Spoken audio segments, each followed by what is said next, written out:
Welcome to ChristiTutionalist Politics Podcast, aka CTP, in association with TheLibertyBeacon.com, and I am your host, Joseph M. Leonard, and that's Leonard.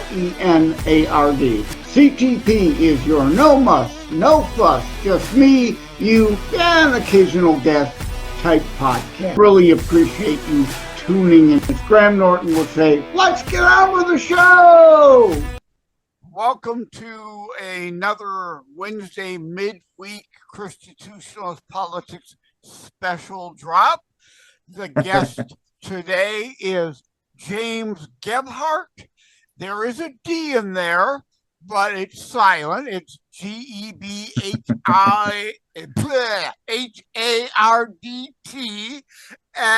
But I see on your screen, and others looking at the video behind the scenes will see Jim. So you prefer Jim? Yeah, Jim's fine. Okay. And also AKA Noah. So let's just dive right in. And why? Oh, first, before we do that, I got a disclaimer alert. Okay.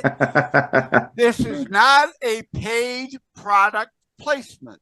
There is no quid pro quo beyond he's on my show, so I'm going to promote him, and I ask he promote the show that he's on in return. Beyond that, there is no monies exchanged.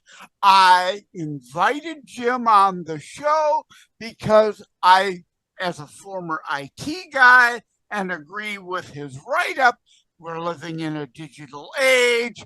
His service, I can see value to, so I'm having him on. Again, no paid product placement. Do you hear that, YouTube? This is not a paid advertisement. Okay, so Jim Gebhardt, a.k.a. Noah, what is that about? What does that mean? Oh, well, our name of our company is Arkit, MYARKIT.com. And what we do is we help people basically save their digital memories. They're actually their digital self, because we live our lives digitally, cradle to grave now. And so basically, it's kind of like Noah going out there to, get everybody one by one and save them digitally. So I kind of think, I'll call myself Noah once in a while. Why not? Okay. Now, that aside, usually a guest is like a singer, songwriter, author.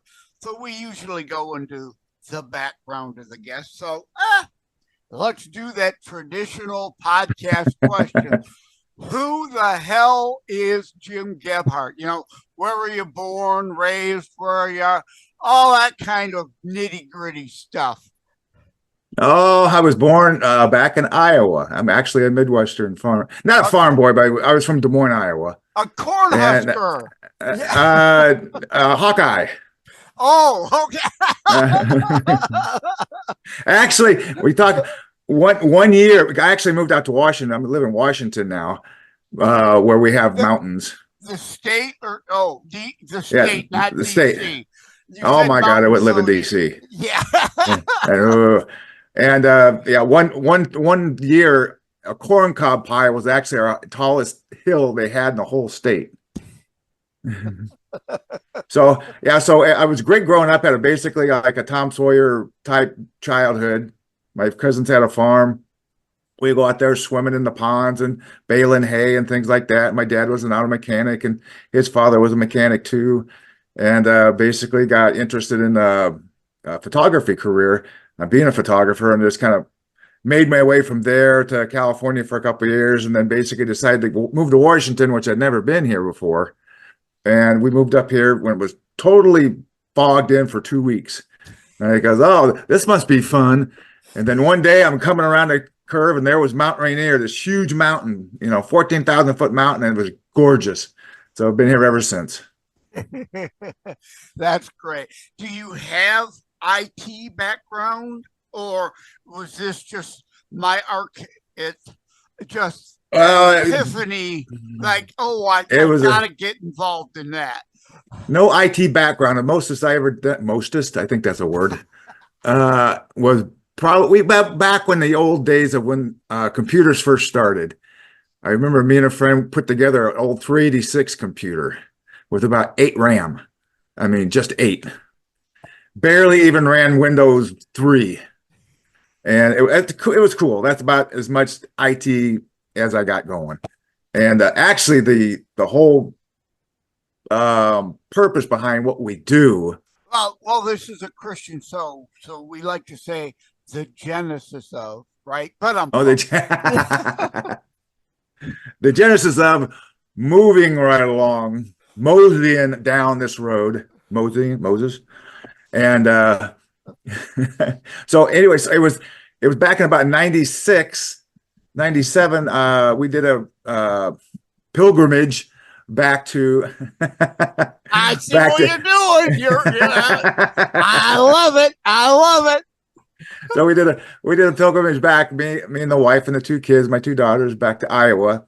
And I sat my dad down. He has a little log cabin out in the country. And I sat him down there and did a video, just the old rent a camera, old VHS type thing. And I was, hey, Dad, what we do? We're a kid. He was a newspaper boy. He was drafted into the Korean War. He had some really funny stories about he was in the motor pool in Japan in the Korean War. And so, and then he grew up and he had, first bike, first car, all these little things, all these little memories that you'd love to have of your dad. And now I have them now for my kids. And now I got my grandkids. Well, he passed away a couple of years after that. And then I made a DVD. And then it was kind of like, okay, you have those memories. But then as time goes by, it's like, where's the DVD? Then you got to burn another one. Well, now that was 3 operating systems ago. So it was a real pain. Then I also inherited the family photo albums. So, you got the old photos, but you could easily digitize those. You can just take a picture if you want to, digitize. You still had to figure out what to do with it. So there I was waiting for my burning bush moment. And I was working in my work van. I used to be for about 20 some years, I was an electrician. And sitting there eating a ham sandwich. Sorry about no pork thing, but I was eating a ham sandwich, and it just kind of goes. There's got to be some way of being able to keep this stuff. So I started looking into it, and the clouds and things like that. We actually keep stuff nowadays. If you don't touch it, they figure you're not around. They're going to delete that stuff. So we made a company. I got a hold of some IT guys, and got somebody that actually kind of believed in what we were doing. And we made myarkit.com to where you can actually, one service we have is a lifetime account to where you can actually take the best of your best memories. You can put a picture on there. You can even add an audio story to that picture, which is really fun. And then basically there's my dad's stuff. I can just chop up that video. I could put him in there. Now his great grandkids get to see what grandpa was really like. Instead of having it deleted, or somebody says, how many things do you have on your phone right now? Even if you have a picture on there, there's no meaning. My brother died. I wasn't able to get any video of him, but I have pictures of him, but I would love to have him tell a story.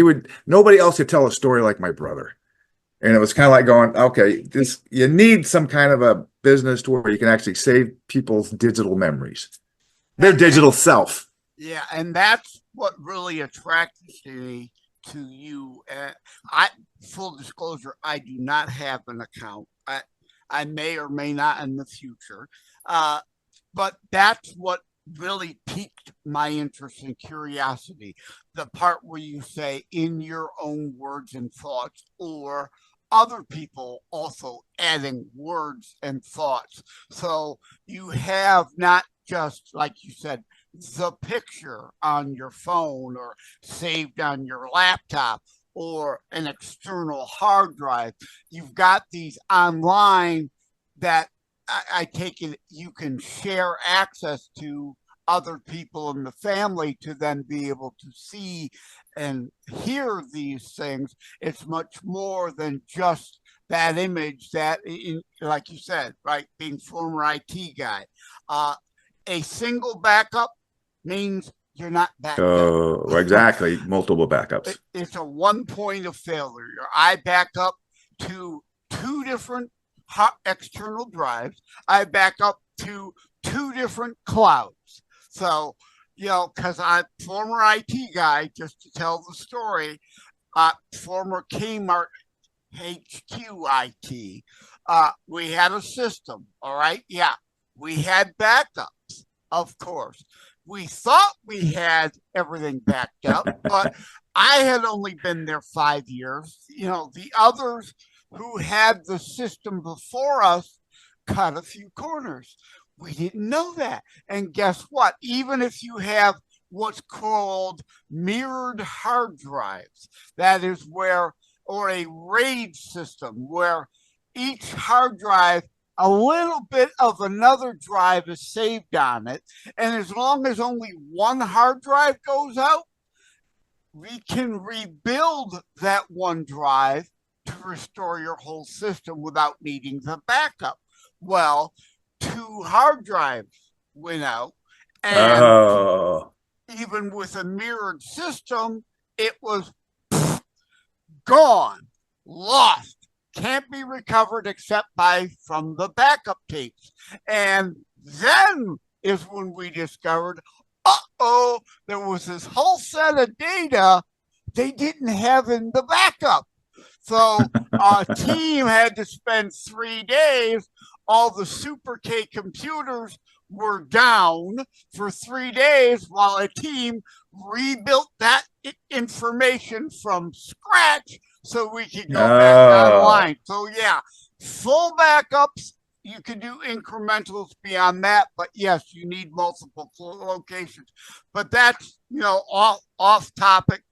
Well, not really. Again, the point is having your images and something also available elsewhere via your service.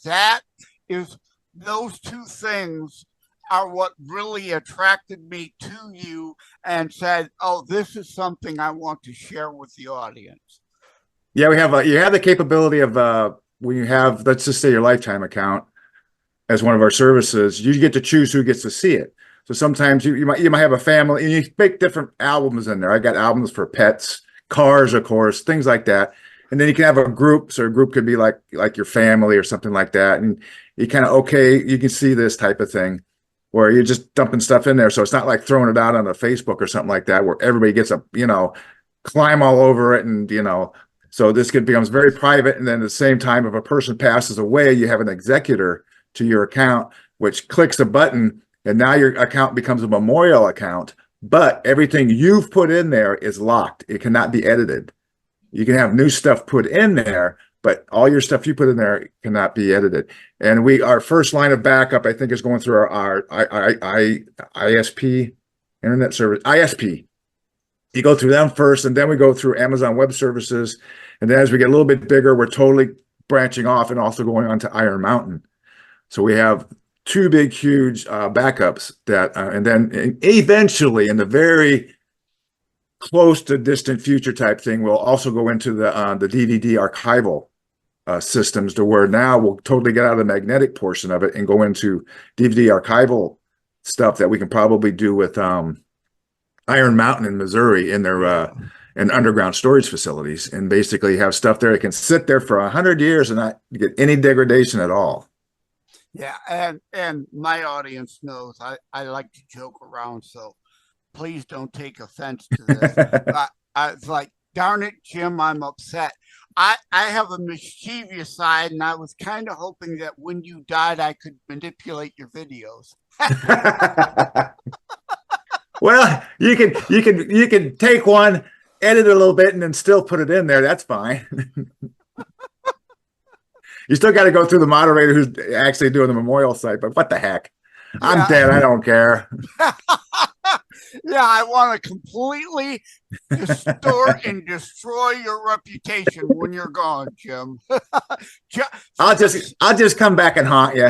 Yeah, for the sake of the transcript, for those reading rather than viewing, or who don't get sarcasm and humor, that is a joke. I always tell people you can the little things you can put in there, like when you click it over to memorial site, some of your stuff that you have down as private becomes public, and we did that because some things, if you do pass away and you have stuff in there, well, it'll never be seen by anybody. So we figured just make everything public, everybody can see it. So the person you don't like maybe the person who was, manipulating your videos, basically you tell people saying you buried some gold in their yard, and you let people kind of go digging for it then. There's the mischievous angle. Yeah. Yeah. That's a good one. That's a good one. I had something pop in my head. Now I forgot what it was, but yeah, indeed. Yeah. Certain things that might be a little more private, you don't want to necessarily publicly admit. Oh, I remember now. Until you're gone. Right. You leave your spouse to deal with those consequences. Yeah. Then it's okay. Old Maggie's got to deal with the revelations I've allowed to become public now. Yeah. It's just like, what? What other family? Yeah. You got 10 other kids? What? It's kind of like a digital Father, for I have sinned. Well, I'm glad you said that, because I circled something and then forgot about it, because I was going to say at the top of the show, not all my guests have necessarily anything to do with Christianity or politics. And I was expecting the show, and excuse me, frog in my throat there, to indeed have nothing to do with Christianity or politics, but we've inserted a few kind of puns to relate it within Christianity. But I also saw you did mention that related Christian-wise to honoring your mother and father. Like you said, then there is a memoriam for them when they're gone. I think a person should honor their mother and father. And I'm a Christian, and I think it's very important I tell people, even if you don't want to get our service, sit them down, get some memories, know that they have so much stuff, they've lived their lives, and just get some of those. All of a sudden you'll go, oh, you did that, or you did this. And all of a sudden, another memory will click in it. And if you just even just get the audio of it, because we have audio download too, just straight audio, or take a picture, or just go through a photo album, and you see the picture, take a picture of it. Now record them, tell them about something when they were, their 16th birthday or something like that. Right. Honor them. They are your mother and your father. Now, like my father, people who listen to the show regularly know, has a legacy. He founded Ted Leonard Jr. and the Polka Kings. There are three out. I did it again. I hold up three fingers, but if I hold is up that six or is that three? That's right. Only one hand, three fingers. Has 3 albums. So I've got his music anytime I want to hear him again, because he was not only the accordionist, but he sang for the group. So I've got those, but Mom sang for the church choir. But now that I think about it, me and my sister never ever thought to record her as part of the choir to be able to listen back to, and that would be something you could do. Hey, Mom's part of the choir, asked to be able to go into the choir loft with the video camera, record them singing, highlight Mom, put it on myarkit.com, and yeah, here's Mom as part of the choir, or whatever. Oh yeah, there's those little memories, even just the thinking of what somebody sounded like when they spoke. One of the greatest orators of all time that would actually mesmerize an audience was Abraham Lincoln. And he did a speech one time where the reporters, for about the first 5 minutes, were so engulfed in one of his stories he was telling, they started going, "Are you writing this down?" They were looking at each other. They were just engulfed in the story, and it makes you kind of wait. What did he sound like? what did Washington sound like? You know, we have that capability now of being able to kind of get a feeling of what somebody was even like, what they sounded like, you know, their personalities. Basically, we can do their personalities. Yeah, and even their body motions. Their Oh body yeah, language. yeah. I'm part Italian, so yeah, you've seen. I could not tell. I could not tell. Arms waving about. Yeah, that's the Italian part. Also part Polish. It's the part Italian. Yeah. What's the matter, you? All right. Now we pissed off the fellow. You went to that university too. I'm also part Polish, and I have no problem with Polak jokes because if you cannot laugh at yourself, you shouldn't make fun of anybody else. All right. Oh, that's fun. Yeah, we have a. So we'll get off not a political part of it, but one of our other services we have is what we call events. So where a person buys an event and it works great for like say a wedding, where you have all these people coming in to the wedding, but each person could be a participant in the wedding. You know, you have the photographer there doing some great shots and things like that. But what about everything before the wedding? All the rehearsal stuff, all the stuff even after the wedding, where you have maybe your first, second, all your anniversaries and stuff like that. Plus everybody, when did you first meet? Maybe you can put all those things down in the memories into an event. But one of the things I was wanting to try to do as an event, it kind of went me back to when we just had the Trump assassination attempt, where it got me thinking back on the JFK assassination. Wouldn't it be cool if we can take each person's little piece of maybe where they were, maybe a little bit of their information, and now we pool it into an event? Because I read a really great book called Case Closed on the Kennedy assassination. And it was fascinating how people that day had a different recollection when they did maybe 3 or 4 months later, because all of a sudden everybody else was saying something different. Now their recollection is changing. Well, if we had all that information on an event, now you can go to one place and now you get their little videos, their little stories, their pictures explaining where they were doing, what they're happening, what they're seeing. That could be an event we could use historically. Yeah, no, that's wonderful. That's a great thought. Yes, because indeed, as you said, that's why investigators want to talk to separate witnesses, talk to them individually. Right away up front while it's fresh. What do you remember now in this moment?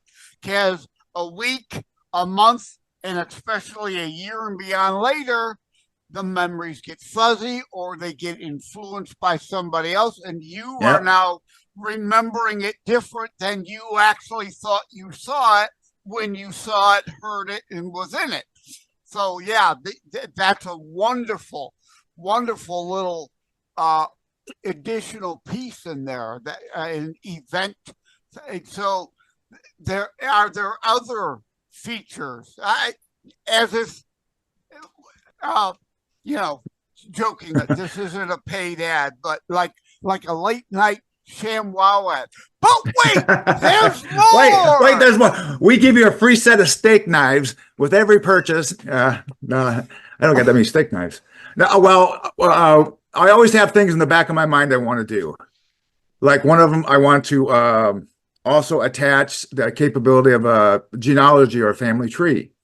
So this might be in the, because I yes. would not, was it my ancestor, whatever, one of those sites. I did, for about a month and a half, I did that and went back as far as we could in the records and that, and I immediately canceled the service. Didn't need it anymore. So the ability to port something like that over or do that alone within your site, maybe you could partner with Ancestry.com or whomever as a cooperative to build that into your system. That would yeah. A wonderful thing.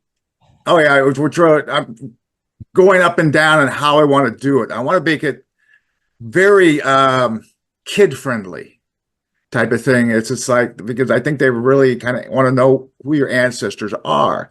But so I don't want to get it overly technical. I want to make it fun. I want to make it easy. I want to make it to where just like when we have our services like events or your lifetime account or your memorial account, things like that. It's a one-time purchase. You don't have to sit there and pay a monthly subscription fee. It's a one-time purchase. You bought that 10 gigabytes of storage space forever. Because basically we put that, the extra money over into our principal investment group account. We're starting with JP Morgan to where just the return on investment pays for the data storage. So that's why we can go on forever and ever and ever. But Right. yeah. The other positive to having an ancestry type tree service built in is then you can then allow linkage or notification that great aunt so-and-so has got a myarchic, and you can request then access to her account to see. Yeah. Yeah. So you get the people. Genealogy is great, but at the same time, people are missing today. Today will become tomorrow. So if you in the future, near future, you click on somebody's lifetime account, you're looking at your genealogy. Oh, there's Jim's account over there, aka Noah. You click on that, boom, you get my whole account. You get to see what's going on. You just don't get my picture and a small byline and maybe where I was born, where I went to high school, birth certificate. You really don't really need all that kind of stuff. I want to get the meat and potatoes of it. What was your first car? When was your first kiss? Things like that. Yeah, that's all great stuff. I'm glad that we managed to connect online so that you could come on the show. This is above and beyond any expectation I had, but that's how it is with guests. You have a few notions, but you never know where it's really going to go. Like I mentioned with a guest the other day, I purposefully, willfully do not do a ton of research of a guest ahead because I want to be like my audience and learn as we go. And wherever the rabbit holes open are where we go down. So that's fun. That's a fun part. Yeah. Yeah, it's a lot more the way I see it, not to toot my own horn, but better than the usual guest shows they've got questions 1 through 10. They're the same questions every damn time. Like I like to joke when I go on a show to promote one of my books, as opposed to like, C-SPAN, what are they, book notes or whatever. It's the guy with the monotone voice. Welcome to the book show. Tell us about Bueller. Boring. Yeah. Don't want any of that here. So we're going to wrap it up. I like to keep the shows kind of short. If they get too long, fewer people will bother to watch them or listen. So wrapping it up, we've said myArkit several times. It's myarkit.com. It will be in the show notes, of course. Are there any other avenues to reach out to you? myArkit's on Facebook, X, and Instagram. I always like to leave one little bit of stuff I think we already talked about. Was the big thing right now is to just get some of the memories of people you love. I have a great friend of mine. He just went on vacation. He was just about ready to go to vacation to go to Vegas, and his brother got into an accident, a motorcycle accident, and he might not make it. And all of a sudden, boom, you have no more memories you can get. Don't think about, I could get it tomorrow, something like that. No, make an appointment with your mom or your dad or whatever like that. You sit down and just start making some of those memories. Get them why they're hot and fresh. I do have another note I wrote down. Thankfully, I wrote it down. There are lots of services like, I got old 8mm. I've got old VHS. Send it in, we'll digitize it. Do you also offer digitization services yet? No. Is that something Yeah. you may do in the future? We might partner with somebody where we might affiliate over to them, but we try to make it very, very simple to where, anybody can do that. And there's a lot of services out there that do a great job doing that. And, you digitize your stuff, find the cream of the crop type of stuff, and then come to us and say, this is stuff I want to send to extra generations, Yeah. and then we'll work with you. And my Arkit will sit there, and when you want to upload it, you hit the magic button that says Arkit. Yeah, and my sister a couple years ago indeed dug up some of the 8mm that mom and dad recorded. So of course mom and dad aren't in a lot of them, or dad isn't in a lot of them, because of course dad was always doing the recording, right? But we've got those on DVD, and then like you said, once you have those, send the 8mm off to get digitized to DVD, then they can be put up. So yeah, dad was luckily in one of the dozen that we got, but it was so nice to see like distant cousins that hadn't seen in 40 years back from when they were young. It's like, oh my, and it's like, who was that? And it would take months figuring out, oh, now I know who that is. And then once you know, on my Arkit, you can update the notes to say, so and so and so and so and so and so are the other players in the video. Yeah, you got to know who the players are. You need a program to know the players. Yeah. All right. Thanks a lot, James, Jim, aka Noah, Gebhardt, for my Arkit coming on the show. I really appreciate it. Take care. God bless. God bless. Thank you very much. Hey, gang, a brief interruption in the show about Christmas giving, kind of, sort of, or to ask, are you a coffee drinker? What about other coffee drinkers you know? It's indeed Christmas giving time, Hanukkah giving time. Again, I want to ask you, those coffee drinkers on your gift giving list, socks that'll get put in a drawer, they forgot you gave them, a tie or a shirt that'll end up buried in the back of the closet, they forgot you gave them. How about something useful like blackout coffee? Yes, I am partnering with Blackout Coffee. You can use promo code JOSEL20, Joseph for Joseph, L20 for 20% off. JOSEL20 promo code. Or better yet, I've created a shortcut, tinyurl.com/blackoutcoffees. And of course, Blackout Coffees all run together as one word, not three separate words. So again, tinyurl.com. I love using their shortcut services.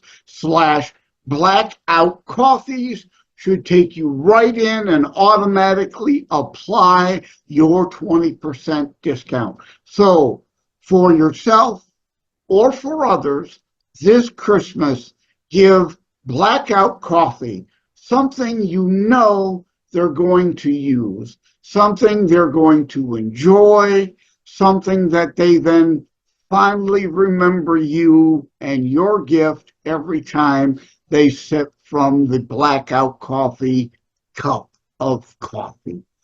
Thank you all. Take care. God bless. Merry Christmas. Thank you for having tuned in for ChristiTutionalist Politics Show. If you haven't already, please check out my primary internationally available book, Terror Strikes, coming soon to a city near you. Available anywhere books are sold. If you have locally run bookstores still near you, they can order it for you, or autographed copies are available online direct from me. via terrorstrikes.info/shop. Be sure to check out more about today's discussion at TheLibertyBeacon.com, where my articles drop every Saturday. And let me remind, over time, the fancy high production items will come. But for now, for starters, it's just you as a very appreciated listener by me. All substance, no fluff, just straight to key discussion points. A show that looks at a variety of topics, mostly politics, through a Christian U.S. constitutionalist lens. So again, thank you from the bottom of my heart.